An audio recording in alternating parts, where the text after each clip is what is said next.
Hello everyone, कैसे हैं आप सब लोग। सिविल सर्विसेज एग्जामिनेशन की प्रिपरेशन अगर आप इंग्लिश मीडियम में करना चाहते हैं, दैट मीन्स अगर आप अपने मीडियम को हिंदी मीडियम से इंग्लिश मीडियम में शिफ्ट करना चाहते हैं, जिससे कि आपके सिलेक्शन के चांसेस और ज़्यादा इन्हेंस हो सकें, इंक्रीज हो सकें, राइट। अपने यूपीएससी का रिजल्ट जस्ट देखा ही होगा कुछ दिनों में, आप खुद ही समझदार हैं। अपने मीडियम को हिंदी से इंग्लिश में शिफ्ट करिए। कैसे चेंज करना है, क्या करना है, पिछले बहुत सारे वीडियो में मैंने बताया है। आइए सीधे बात करते हैं कि अगर कोई हिंदी मीडियम का एस्पिरेंट है जो कि सबसे पहले एनसीईआरटीज को रीड करना स्टार्ट करता है, कैसे नोट्स बनाना है, कैसे समझना है, वोकैबुलरी, ग्रामर, स्पीकिंग, राइटिंग क्या है, सब कुछ देखेंगे। देखिए, अगर मान लीजिए आपको राइटिंग करनी है तो कैसे नोट्स बनाने हैं, वो सब कुछ हम देखेंगे। इस क्वेश्चन के आंसर को भी लिख करके यहीं पर देखेंगे कि क्या कैसे चीज़ें होती हैं। ऑलराइट, तो चलिए आज स्टार्ट करते हैं।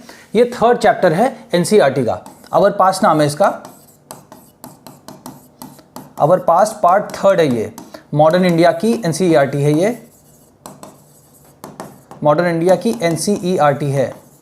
ओके, अब देखिए, इसको रीड करना है। अगर आपकी नज़र यहाँ पे पड़ती है, for the first time suppose somebody tries to read and understand that how I can change my medium from Hindi to English. By the way, ये नंबर है 7080507433। आप इस पर कॉन्टैक्ट कर सकते हो, मुझसे व्हाट्सएप कर सकते हो, ऑलराइट, और कॉल भी कर सकते हो। और कोर्स भी एक लाइव हो चुका है, मेरा कोर्स फाउंडेशन कोर्स है, ठीक है, जिसके बारे में, जिसका लिंक इस वीडियो के डिस्क्रिप्शन में है। आप वहां पर जाकर के देख सकते हैं कि इस कोर्स में क्या क्या है। फाउंडेशन कोर्स है, बिल्कुल जीरो से लेकर के बेसिक से, राइटिंग, स्पीकिंग, कैसे जीएस 1 2 3 4, ठीक है ना, सीसैट में जो रीडिंग कॉम्प्रिहेंशन आता है उसके बारे में, इंग्लिश लैंग्वेज का कंपलसरी पेपर आता है वो, ऐसे राइटिंग कैसे करनी है, ऑलराइट, सारी चीजें, writing, speaking, every single thing पे ध्यान दिया गया है। और इस कोर्स को ज्वाइन कर सकते हैं, ठीक है। इसका लिंक आपको डिस्क्रिप्शन में इस वीडियो का मिल जाएगा। अब चलिए स्टार्ट करते हैं कि ये जैसे हमारे पास थर्ड चैप्टर, अब यहां पे क्या लिखा है, रूलिंग द कंट्री साइड। तो सबसे पहली बात जो आपके माइंड में आती है कि ग्रामर कहां पर है। ग्रामर देखिए, इसको रीड करने में क्या ग्रामर है आपके सामने, कोई just understand and look this as a word, कि ये कुछ वर्ड्स लिखे हुए। इसका कंट्री साइड का मतलब क्या होता है ना, इंटीरियर एरियाज, इंटीरियर, और अगर बोलें तो विलेज एरियाज, ठीक है ना, दूर दराज के एरियाज, उसको हम इंग्लिश में बोलते हैं कंट्री साइड बोलते हैं। बेसिकली ये जो लैंग्वेज है ना, ये है ब्रिटिश की लैंग्वेज, ठीक है ना। जैसे यूरोप में जैसे बोला जाता है ना कि वहां पर विलेजेस को ऐसे बोलते हैं, कंट्री साइड बोलते हैं। रूलिंग द कंट्री साइड मतलब क्या है, जैसे मान लीजिए ये इंडिया था उस टाइम का, ऐसे ऐसे करके, ठीक है, ये मान लीजिए इंडिया था, ये पूरा पाकिस्तान, अफगानिस्तान सब कुछ मिला के ऐसे ऐसे करके, ये अफगानिस्तान सब कुछ इधर मिला के, ये उस टाइम का इंडिया था। तो यहाँ पर जैसे मान लीजिए ये है यूपी, ठीक है। अब यूपी का जैसे लखनऊ है आज के टाइम में, समझने के लिए देखते हैं, तो ये एक सिटी है, इसको मेट्रो सिटी बोल सकते हैं, ठीक है।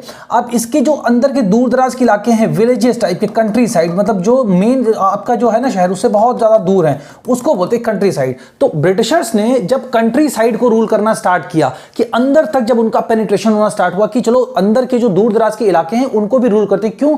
क्योंकि वहां से रिसोर्सेज उनको मिल सकते थे, संसाधन मिल सकते थे, जिसको वो as a raw material use करते थे, अपने यहाँ यूरोप में सेंड करते थे यहाँ से, ठीक है ना। तो यहाँ से सस्ते रेट पर लेकर के, चीप रेट्स पर लेकर के वहाँ हाई रेट्स पर सेल करते थे। अब कंट्री साइड का मतलब आप कभी नहीं भूलोगे, right. So this is how the word meaning of every word should be understood. अगर वर्ड के मीनिंग को आपको अंडरस्टूड करना है तो दिस इज द वे, इसी तरीके से आप चीजों को समझो। अगर गूगल पे जाओगे आप ना, तो फिर सिर्फ आपको एक वर्ड मिलेगा, उसका एक मीनिंग मिलेगा, बट वो ट्रांसलेशन है एक्चुअली, उसका एक्सप्लेनेशन नहीं है। मीनिंग मतलब क्या होना चाहिए, एक्सप्लेनेशन होना चाहिए, कि आप उसको एक्सप्लेन कर सको। कि अगर if somebody asks you what is the meaning of countryside, so you should be in a position to explain somebody that okay this particular like or the interior or the outskirts areas of any particular area are called the villages or something like that। तो उनको हम बोलते हैं ये वाला word जो country side है, ठीक है। इस तरीके से आपको चीजों को याद करना है। अब यहां पे सीधे समझते हैं कि जो ब्रिटिश थे वो अंदरूनी इलाकों में क्यों जा रहे थे, ठीक है। अब यहां पे सबसे इंपॉर्टेंट चीज है, एक वर्ड है दीवान, ठीक है। उसके बाद आपने हिंदी में सुना होगा दीवानी, है ना, या इसको ऐसे भी लिख सकते हैं, दीवानी लिख सकते हैं, ठीक है। ये जो दीवानी के राइट्स थे, तो इसका मतलब बेसिकली क्या होता है। अब देखिए यहां पे क्या लिखा है, द कंपनी बिकम्स द दीवान, है ना। अब यहां इसका मतलब बिकम्स मतलब क्या होता है, बनना। अब जो कंपनी है, तो इस कंपनी को आप चाहे लिखें ईस्ट इंडिया कंपनी, है ना, इसको आप चाहे लिखें ईस्ट इंडिया कंपनी, या आप इसको ब्रिटिश लिख दें, है ना, या आप इसको द कंपनी लिख दें जैसे यहां पे लिखा हुआ है, ठीक है। तीनों नाम से कुछ भी लिख सकते हैं। So the company becomes the diwan. अब कंपनी जो है बनती है, क्या बनती है, दीवान बनती। कैसे बनती है उसके बारे में बताइए, बहुत इंपॉर्टेंट है, फैक्ट भी है, इससे क्वेश्चंस भी आ चुका है यूपीएससी में। अब आपको बस समझना है कि कैसे अपने मीडियम को हिंदी से इंग्लिश में चेंज कर सकते हैं। जो कि बिगिनर है, जीरो से, बिल्कुल कभी नहीं पढ़ाई करी उन्होंने इंग्लिश मीडियम में, वो कैसे कर सकते हैं। देखिए, कोई भी चीज ऐसी नहीं है जो आपको समझ में नहीं आएगी। अब यहां पर क्या लिखा है, ऑन अगस्त, और एक वर्ड और कि लोग बोलते हैं स्मार्ट प्रिपरेशन करनी चाहिए, है ना, स्मार्ट प्रिपरेशन करनी चाहिए, इंस्टेड ऑफ हार्ड वर्क हमको करना चाहिए, ऐसा लिखा ना। बट ये इसका मिक्स होता है। बट हम स्मार्ट प्रिपरेशन में ये देखेंगे कि जैसे यहां से यहां तक ये लिखा हुआ है पैराग्राफ है, तो इसमें नोट्स कैसे बनाने, क्या चीजों को हमें छोड़ देना है और कौन सी चीजों को हमें एज ए नोट्स रखना है और कैसे हमें रिवीजन करना है, कैसे हमें इतने से ही, अगर मान लीजिए आप इसको रीड करें तो आपको ये पता होना चाहिए कि इतने से ही अगर मेरे को आंसर लिखना हो तो कैसे मैं स्टार्ट कर सकता हूं या मैं कर सकती हूं, वो भी हम देखेंगे। ठीक है, आगे वाली स्लाइड में अब देखिए क्या लिखा है, ऑन अगस्त 12 1765। ठीक है, अब जैसे ऑन अगस्त 12 लिखा है तो ये सब इंपॉर्टेंट नहीं है, इतना ज्यादा मतलब डीप जाने की जरूरत, क्योंकि ऐसे क्वेश्चन आते नहीं है और इतना डीप कोई पूछते नहीं है। अब क्या है, द मुगल एम्परर, तो अब इसका मतलब मुगल शासक बोल लो, है ना, तो एम्परर मतलब शासक हो गया, और मुगल को जानते हो मुगल एम्परर। अपॉइंटेड मतलब क्या होता है, किसी की नियुक्ति की। अब किसकी नियुक्ति की, the East India Company, the East India Company as the diwan of Bengal. अब आपको नोट्स कैसे बनाने, सिर्फ आपको लिखना है 1765 कंपनी को क्या बनाया गया, दीवानी दी गई। ठीक है ना, या राइट्स ऑफ दीवानी लिख सकते हो आप। ठीक है, अब इतना सिर्फ आपको नोट्स बनाना है, बस आपको नोट्स सिर्फ इतना बनाना है और कुछ नहीं नोट्स में है। ठीक है, ये इतना नोट्स है, अभी तक की लाइन से सिर्फ इतना नोट्स है। ठीक है, अब ये आता है कि कौन सा रूलर था उस वक्त, तो शाह आलम सेकंड था। शाह आलम सेकंड जो है उसने दिया था कंपनी को, तो एक वर्ड हो गया, ये ईयर हो गया, और ये जो उसको दिया था, राइट्स दिया था, ये 3 वर्ड में आपके नोट्स बन गए। ठीक है, अब इसमें कोई ग्रामर है, कोई लिखना है, कुछ नहीं करना है, सिर्फ इतना ही लिखना है आपको। अब उसके बाद क्या the, actual event, the actual event most probably, actual means असलियत में जो ये हो रहा था, घटना जो हो रही थी, मोस्ट प्रोबेबली ज्यादातर इसकी संभावना, मोस्ट प्रोबेबली मींस ज्यादातर इसकी संभावना है, तो जो ये ऊपर घटना हो रही थी उसकी ज्यादातर संभावना ये है कि took place in Robert Clive tent, जो रॉबर्ट क्लाइव थे उनके एक टेंट में ये सारी चीजें हुई थी कि कंपनी को वहां पर दीवानी राइट्स दिए गए थे।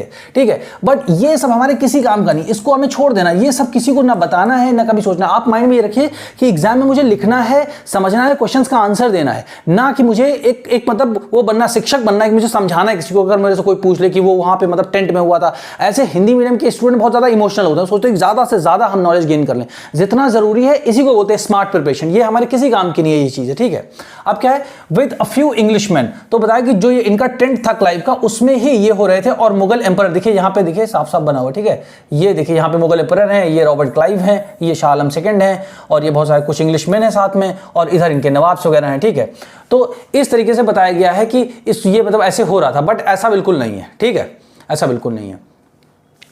अब देखिए, अब उसका है ना, ये भी हमें कुछ समझने की जरूरत नहीं। And Indians as a witnesses, तो विटनेस मतलब कुछ गवाह थे जिनके सामने ये सब हो रहा था, बट ये सब हमें याद नहीं करना, हमें समझना, हमें सिर्फ जो मोस्ट इंपॉर्टेंट थी कि 1765 में मुगल एम्परर जो था शाह आलम सेकंड था, उसने कंपनी को क्या दिया, दीवान ऑफ बंगाल बनाया। बस ये 2 वर्ड हमें याद रखने हैं, राइट। आफ्टर दैट क्या लिखा है, but in the painting above, but लेकिन जो ये आपकी पेंटिंग ऊपर जो आपकी दिखाई जा रही है ना, अबव जो ये पेंटिंग दिखाई जा रही, द इवेंट मतलब जो ये पूरी घटना हो रही है इसमें, the event is shown as a majestic occasion, तो मैजेस्टिक बहुत ही आलीशान, मतलब एक तरीके से एकदम बहुत बहुत बहुत ज्यादा से बोलते हैं शानदार एक तरीके से कोई घटना हो रही हो, ऐसा मतलब इसमें दिखाया गया है। ये भी हमारे किसी काम का नहीं है ना, we don't have to read even, right. अब क्या है, taking place in a grand setting, ऐसा लग रहा है कि ये जो घटना है बहुत ही ग्रैंड सेटिंग में हो रही है, कि बहुत मतलब आलीशान तरीके से दरबार लगा हुआ है, वहां पर इनको दीवानी राइट्स दिए जा रहे हैं, बट ऐसा कुछ नहीं है। ठीक है, ठीक है, फिर क्या है, अब यहां पे लिखा द पेंटर वाज कमीशन्ड, तो इसका कमीशन का मतलब क्या है, बुलाया गया, तो the painter was commissioned by Clive, तो रॉबर्ट क्लाइव ने जो ये ऊपर बनी हुई है पेंटिंग,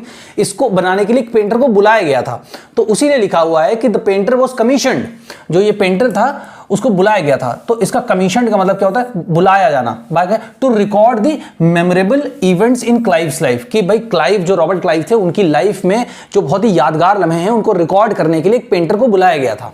ये भी हमारे किसी काम का नहीं। देखिए अभी तक सिर्फ कितना इंपॉर्टेंट है, 1765, ठीक है ना, दीवानी ऑफ बंगाल, मुगल एम्परर का नाम क्या था, शाह आलम सेकंड, बस ये 3 जो पॉइंट है यही अभी तक इंपॉर्टेंट है। तो इसीलिए स्मार्ट प्रिपरेशन क्या होती है कि हमें सब कुछ रीड एक बार ही करना है, बट जो मोस्ट इंपॉर्टेंट है उनको निकालना है, बार बार फिर इसको नहीं पढ़ना है हमें। तो देखिए इंग्लिश मीडियम में चेंज करेंगे आप तो आपके सिलेक्शन के चांसेस डेफिनेटली इंक्रीज होंगे। आप देखिए रिजल्ट आपको खुद ही पता है, कोई कोचिंग आपसे पूछने नहीं आता, आपको भी पता है, ठीक है। 10-10 हज़ार लोग पढ़ते हैं, कितनी 3-3, 4-4 लाख रुपए फीस देते हैं, बट एट द एंड क्या रिजल्ट होता है आपको भी पता है, राइट। तो अपनी आंखें खोलो, अपना समय, अपना टाइम, एनर्जी, यूथ, जो फ्यूचर है, सोचो कि कहां लगाने जा रहे हो आप, राइट। तो अभी तक यहां तक पढ़ने में आपको कोई दिक्कत नहीं आएगी।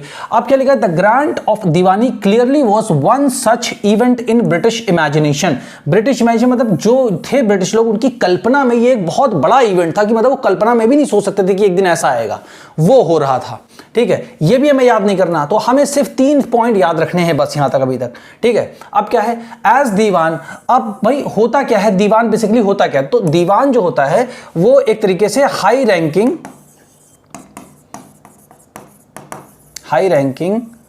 जो गवर्नमेंट ऑफिशियल होते हैं। अब वो कौन कौन सी चीज के लिए जिम्मेदार होते हैं, सबसे पहले तो फाइनेंशियल और दूसरा रेवेन्यू कलेक्शन, है ना। ये 2 चीजों के लिए रिस्पॉन्सिबल होते हैं, और इनकी पोस्ट उस समय आज के फाइनेंस मिनिस्टर या प्राइम मिनिस्टर के इक्विवेलेंट होती थी उस टाइम पे। तो सोचिए कितनी बड़ी बात थी, इसी वजह से तो इसको यहां पे लिखा गया है इस तरह से, ठीक है। As diwan the company became the chief financial administrator, है ना।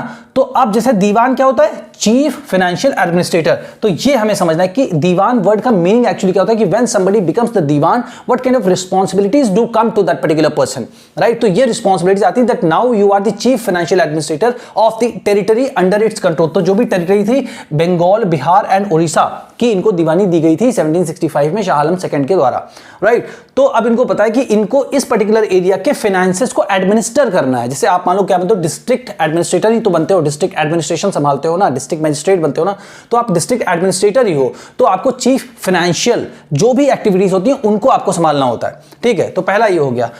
उसके बाद क्या, now it had to think of administering the land and organising its revenue. Land को आपको ऑर्गेनाइज करना होता है, एडमिनिस्टर करना होता है, और उससे जो रेवेन्यू जनरेट होती है उसको, उसके जो रिसोर्सेज होते हैं उसको आपको ऑर्गेनाइज करना होता है, ठीक है। तो 2 चीजें होगी, देखो, है ना। अब ये इंपॉर्टेंट है, यहां से आप समझिए कि भाई जो भी होता है दीवान, तो क्या होता है, चीफ फाइनेंशियल एडमिनिस्ट्रेटर होता है, ठीक है ना। उसके बाद क्या होता है, उसका काम क्या होता है, लैंड को और जो रेवेन्यू है, उसके जो रेवेन्यू के रिसोर्सेज हैं उसको ऑर्गेनाइज करना होता है, ठीक है। ये इतनी चीजें इंपॉर्टेंट है। This had to be done, ये होता था, है ना, ये होता था in a way that could yield enough revenue to meet the growing expenses of the company. अब जितनी कंपनी को ज्यादा पैसे की जरूरत होती थी, तो इसको ऐसे तरीके से ऑर्गेनाइज करना होता था, ठीक है ना, ऐसे तरीके से एडमिनिस्टर करना होता था कि इतना ज्यादा रेवेन्यू कंपनी के पास आए जिससे कि वो अपने सारे खर्चों को जो है आराम से वो कर सके, ठीक है। तो यहां तक ये इसका मतलब हो गया, बट ये भी हमारे यहां तक की कोई काम की नहीं है, ठीक है।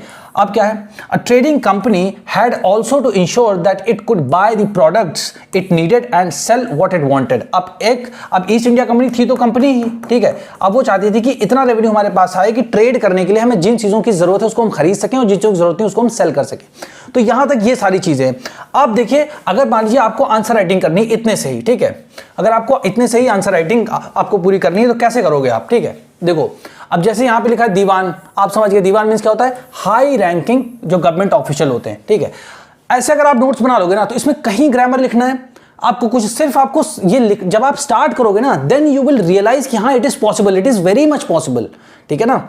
तो ये अब होते कौन से हाई रैंक के ऑफिसर, एक होते फाइनेंशियल एडमिनिस्ट्रेटर होते हैं, ठीक है ना। दूसरा क्या होता है, इनका काम रेवेन्यू कलेक्शन का होता है। अब आजकल के टाइम में prime minister and finance minister की इक्विवेलेंट इनकी पोस्ट होती थी उस टाइम पे, ठीक है ना। अब ये इसको किसने दिया था, शाह आलम सेकंड ने दिया था, 1765 में दिया था, दीवानी ऑफ बंगाल, बिहार एंड उड़ीसा दिया था, ठीक है। दीवानी मतलब एक तरीके से आप समझ लो कि रिस्पॉन्सिबिलिटी होती है, जिम्मेदारी होती है किस चीज की, फाइनेंस एंड रेवेन्यू डिपार्टमेंट की, उस पर्टिकुलर एरिया की। सिंपल शब्द में आप इसमें, अब आपको दीवान या दीवानी वर्ड से कोई भी तरीके की कंफ्यूजन नहीं होनी चाहिए, ऑलराइट।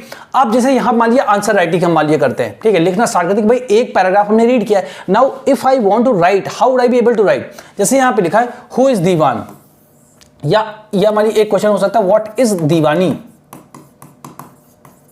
है ना, हु इज दीवान। अब आप खुद सोचो हु इज अ दीवान, है ना।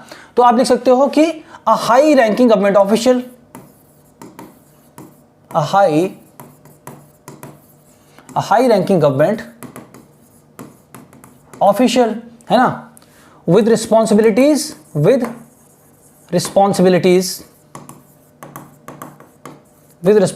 ऑफ फाइनेंस एंड रेवेन्यू, बस हो गया।